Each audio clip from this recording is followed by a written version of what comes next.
Good evening y bienvenidos to Chicago Tonight, Latino Voices. I'm Hugo Balta, WTTW News Director and your host. We've got a packed show for you tonight, beginning with more time for the census. There's no trust anymore. A must-watch conversation about improving the count in hard-to-reach communities in Chicago. Plus, a look back at the 1990 census and surprise, surprise, familiar worries for Latinx and Black Chicagoans. Latinos are easy to spot at a movie theater, but not so much on the big screen. They had taken us for a ride. A one-on-one conversation with the director of the Chicago Latino Film Festival. Everything we do is about community and by community. And here's a feel-good start to the weekend. What a Southwest Side group is doing to bring people much-needed relief from the isolation of COVID-19.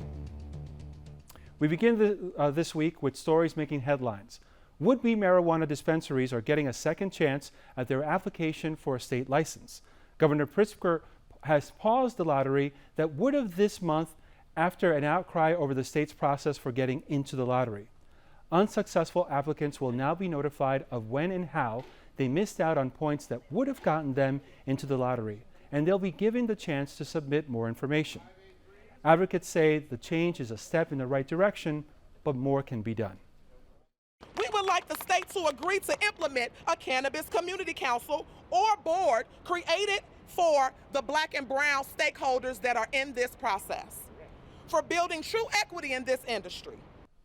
Additionally, government employees will judge the applications versus firm KPMG, which was paid thousands by the state to assess the first round. Demonstrators took to the streets of Louisville, Chicago, and other cities protesting a grand jury move not to indict any of the 3 police officers involved in the killing of Breonna Taylor. Kentucky Governor Andy Beshear joins demands for the court transcripts that led to the decision be made public. And be sure to check out our website for the very latest news and information. Up next, why you don't want to be left out of the census count. Chicago Tonight, Latino Voices is made possible in part by CIBC. Late Thursday, a federal judge ordered the Trump administration to abandon last-minute changes to the 2020 census schedule and extend the time until the end of October. The head count was planned to end this coming week, but whenever the tally ends, there's a push to boost the response rate, especially in places like Chicago's Little Village, where residents are often harder to reach. We are out here pushing it. We're out here at events, canvassing, doing lid drops, putting yard signs, walking up to people on the street, just making sure that, we're getting these counts up, because unfortunately in Little Village itself, we're still very low. Joining us now on efforts to get as accurate a count as possible are Rick Estrada, CEO of the Human Service Agency, Metropolitan Family Services, and co-chair of Chicago's Complete Count Committee, and Oswaldo Alvarez, Census Director of the State of Illinois. Oswaldo, let's start with you. What do you think about the extension? Happy to have the extra time? Any concerns it will create confusion? We're very happy about the extension because it'll allow us for us to be able to have a larger self-response. The self-response is one of the most accurate pieces of data, and that is when people fill out the census via the website, via the phone, via the mail. That piece of data gives us a more accurate count on how many people live in a household. Places like Little Village, places like Stone Park, places like Waukegan, we still have a very low count in those areas, and having an extension gives us way more time to be able to work with our nonprofit partners to be able to spread the message and get people to get counted. Oswaldo, the Census Bureau says Illinois' self-response rate is nearly 71%, higher than the national average, but Chicago is just 60%. Why has it been so difficult to get the number up in places like Little Village, Englewood? I mean, there are a variety of reasons. Honestly, one, the federal administration doesn't help when there's like a lot of different messages of fear that go out, such as the memo that came out late July trying to exclude immigrants for apportionment purposes. So there's a lot of fear. Two, there's a lot of distrust in government. People don't want to have their data be shared with government. And so there's a lot of different dynamics that happen in the city of Chicago. And because of that is that we're working with, at a state level, we are funding over 360 nonprofits and municipal governments to make sure that we have the trusted messengers be the ones who are encouraging people to get counted. One thing that I say, someone like me, Osvaldo Alvarez, even though I come from the community, I am no longer the trusted messenger. The trusted messenger are organizations like Mujeres Latinas en Acción, Erie Neighborhood House, a number of organizations. And let's talk a little bit about what you mentioned earlier about fear. You know, Rick Estrada, for many Latinos, especially undocumented immigrants, historically there's been a fear of interacting with the government that makes census outreach tough no matter what the year. Has COVID-19 compounded that? Hugo, thank you for that question. Yes, it absolutely has. So when we talk about fear, we now have to talk about it as a multi-layered fear, because there were all the traditional fears that they had already. Then you have this government that is fomenting the fear. And on top of that, now you have the COVID-19 pandemic that creates a multiple additional crises. One, so these folks don't have health insurance by and large, especially the hardest to count. So they fear that if they open the door, let's say, for example, to a census worker or to one of our outreach workers, that they might contract it. And then what? Do they go to the hospital when they don't have insurance? One fear. Second fear is they go to the hospital and that's a government institution in their mind. And will they be reported? And then the final layer, and there are more, but the final layer I'll focus on is the fear of a public charge. So the government has also been talking about if they take advantage of public resources, they may not be eligible for future regularization of their immigration status. So all those things combined are the perfect storm. You know, Rick, earlier we were talking about how Chicago's around a little under 60% response rate, 62% back in 2010. Do you think the city can get back to those numbers or improve upon it? Well, when we started this process, we shared a goal of 75%, and then we had this convalescence of historic proportions, including the pandemic, but also the unemployment and the fear. Yes, we think we could hit it, especially given that the federal judge's recent rebuke of the Census Bureau's decision to, to shortchange us on time. If we get the full amount of time, which is now October 31st, we think we could do not only the 62.5%, but a little bit better than that. So absolutely, Hugo. An accurate count is crucial. Osvaldo Alvarez, there's a lot on the line, including seats in Congress. There's also federal money at stake. What's the per person cost of an undercount? Based on a study that came out of George Washington University, each one of us, the state receives about $1,400 per person per year for the next 10 years. So that amounts to nearly $15,000 that just based on census data, not competitive grants, nothing like that, the state receives. And this goes to schools, to roads, to the healthcare system. So these are resources that just because of our existence, we deserve in the state of Illinois. Hugo, if I could jump on that. Please, go ahead. Just the 1% undercount for the state of Illinois could cost us $195 million over 10 years, just the 1% undercount. A lot at stake. Rick Estrada and Osvaldo Alvarez, many, many thanks for joining us. Thank you, Hugo. Thanks, Hugo. Up next, a longtime Latino Film Festival goes virtual, but first, a WTTW News Rewind, looking back at our coverage of the 1990 census, which advocates also said was undercounting Chicagoans.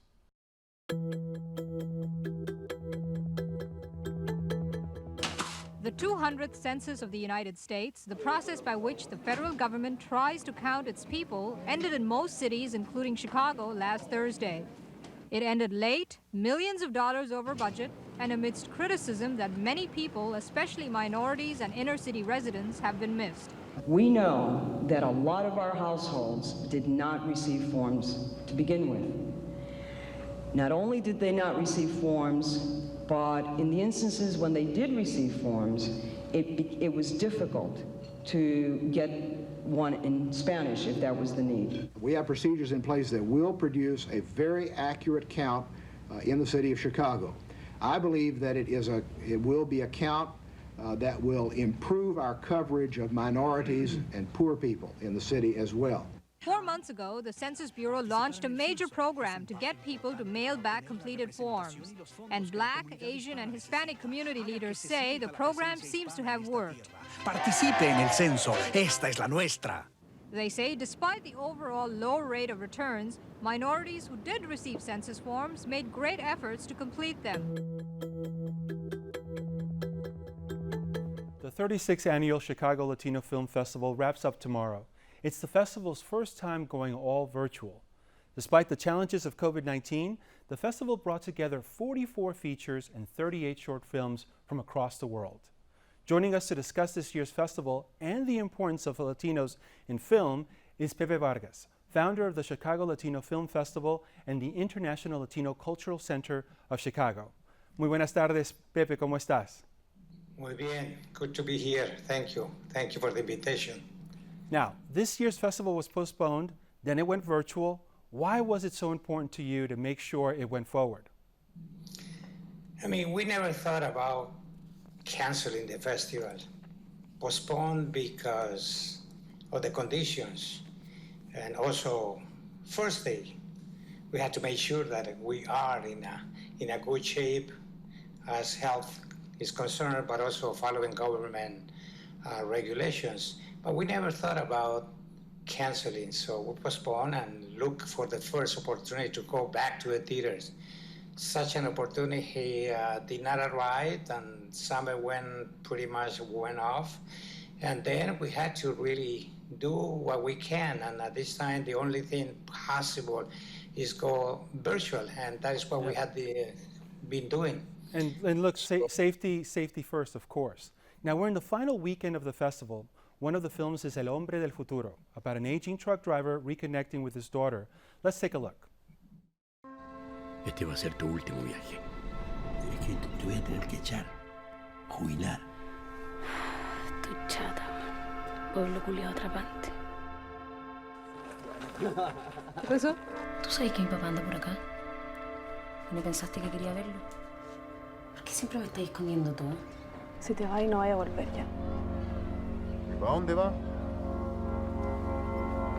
¿Andado antes el camión? Sí. This movie's from Chile. How many of the festival's films, tend to come from outside of the United States? 42. And this is an opportunity to travel to the southern part of Chile. So pretty much everything is from abroad, from the States, naturally.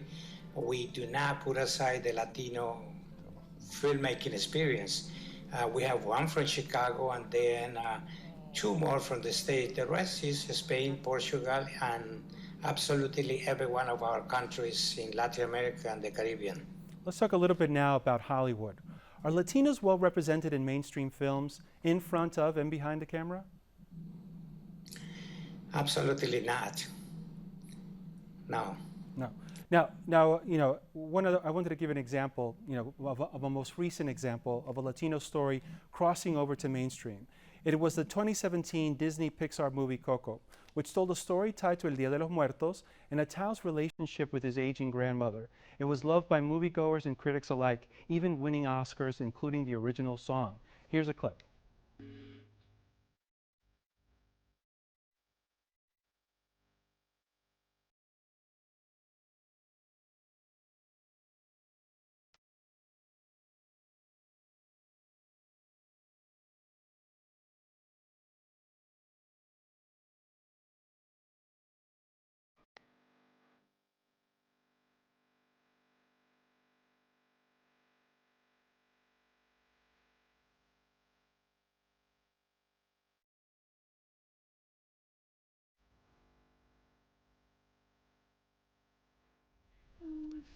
Pepe, you gave me a very quick answer as far as the representation of Latinos in films, both in front of and behind the camera. What needs to happen to improve Latino representation in Hollywood so that Coco is not seen as an outlier?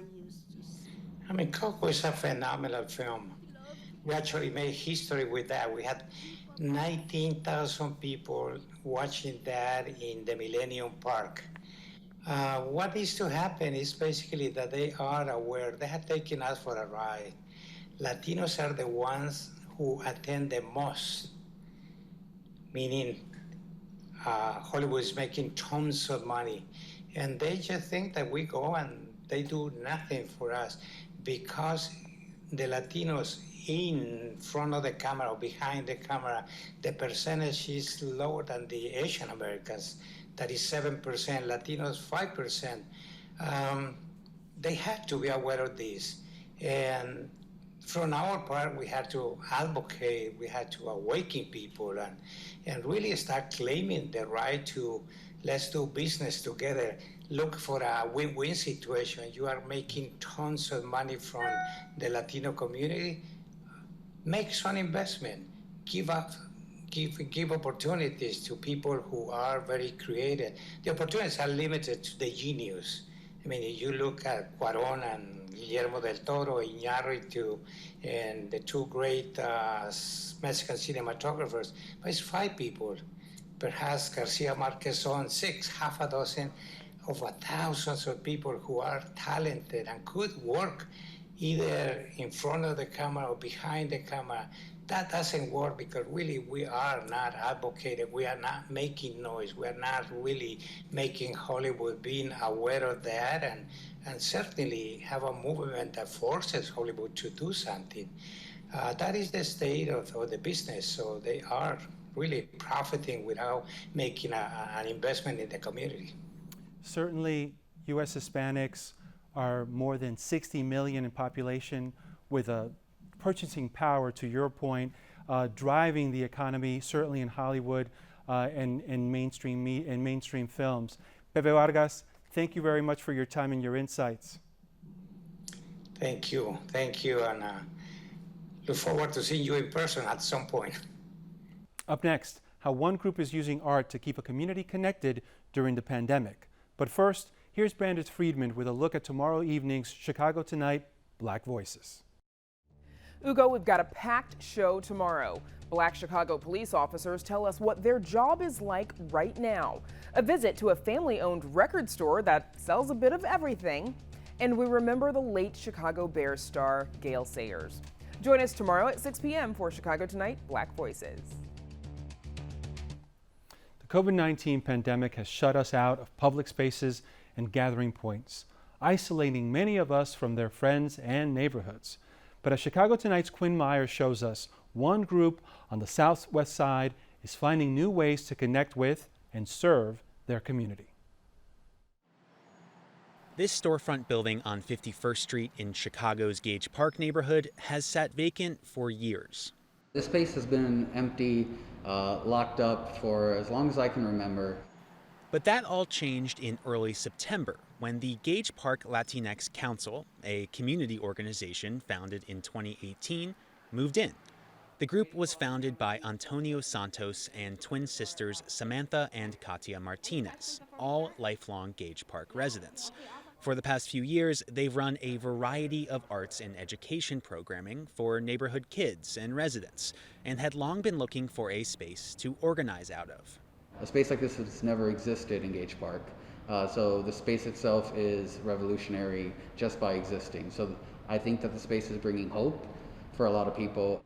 The council is still operating during the pandemic, amidst many safety and sanitary measures. They're letting community members reserve the space to privately use as a place to study or play, and the building has become the new home of their Fresh Eats Within Reach initiative, which provides fresh and culturally reflective food to anyone that needs it, no questions asked.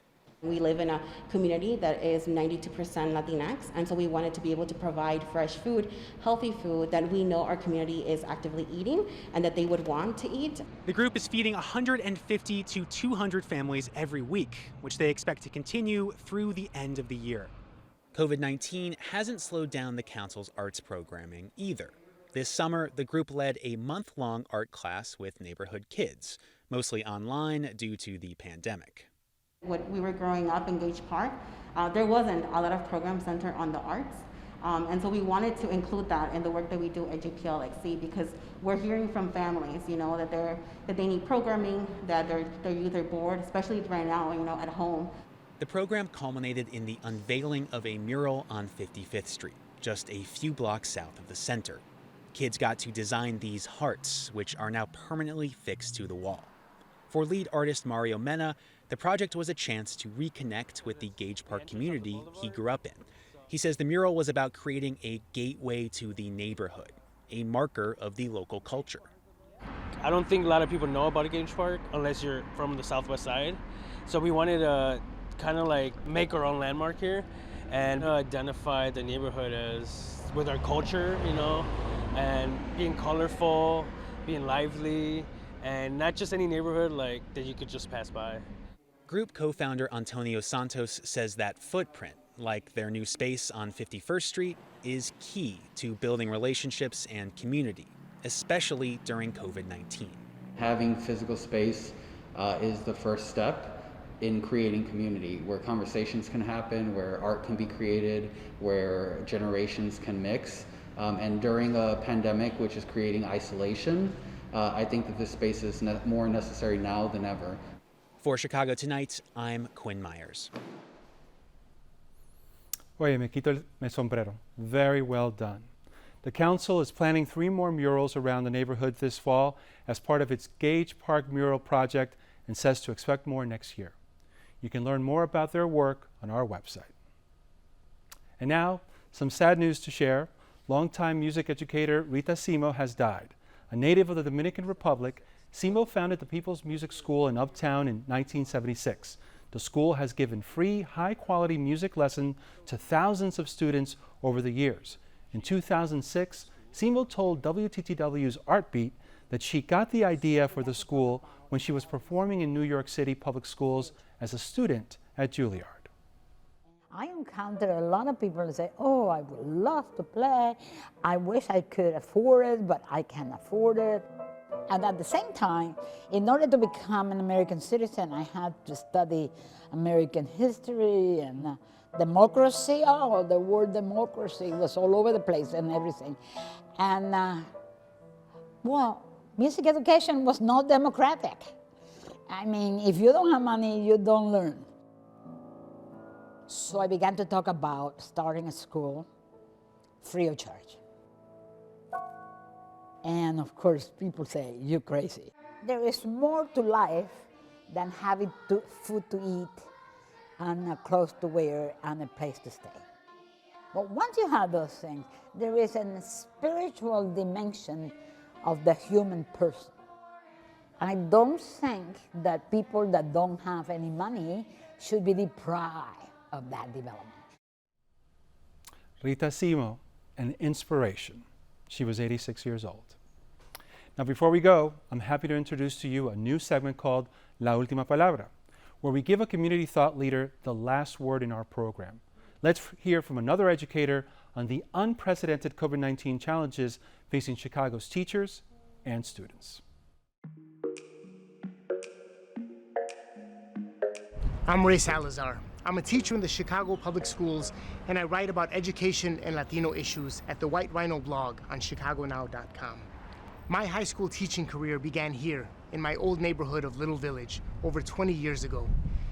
In a building some blocks away, my English classes focused on one concept: writing matters.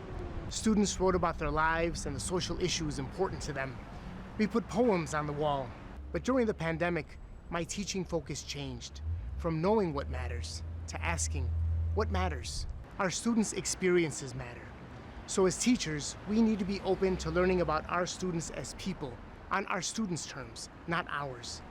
Our virtual classrooms need to be welcoming spaces where our students feel emotionally comfortable and academically challenged. We cannot lower our expectations of students, but we have to be flexible with them. As teachers, we need to care for ourselves in healthy ways so that we can care for our students. I predict we're going to be in this remote learning situation until June. So we need to challenge Chicago Public Schools and the Illinois State Board of Education to regularly evaluate their policies' impact. Inflexible, universal policies won't do our students any good. High schools, middle schools, elementary schools, pre-K programs, they're all different worlds. So in each one of our teaching worlds, we need to do what's best with students. Throughout my career, I've seen many educators who grew up comfortably become uncomfortable when teaching in communities like Little Village. They come in imposing their own worldview on students, making assumptions about what's best. Too many of them trying to save students, some of them not caring enough. But during the pandemic, there are so many good teachers working hard and learning from students what it means to struggle, to be brave, to aspire. Last Saturday, I ran into one of my former students. She works bagging groceries, and I asked her about senior year. And the last thing she said is what I needed to hear. We'll find our way.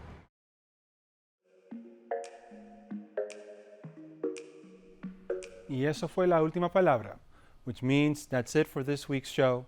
Be sure to check out our website for more WTTW news, including safe ways to celebrate Halloween. And join Brandis Friedman tomorrow for Chicago Tonight Black Voices. Now, for all of us here at Chicago Tonight Latino Voices, I'm Hugo Balta. Thank you very much for sharing part of your weekend with us. Stay healthy, stay safe. Muy buenas noches.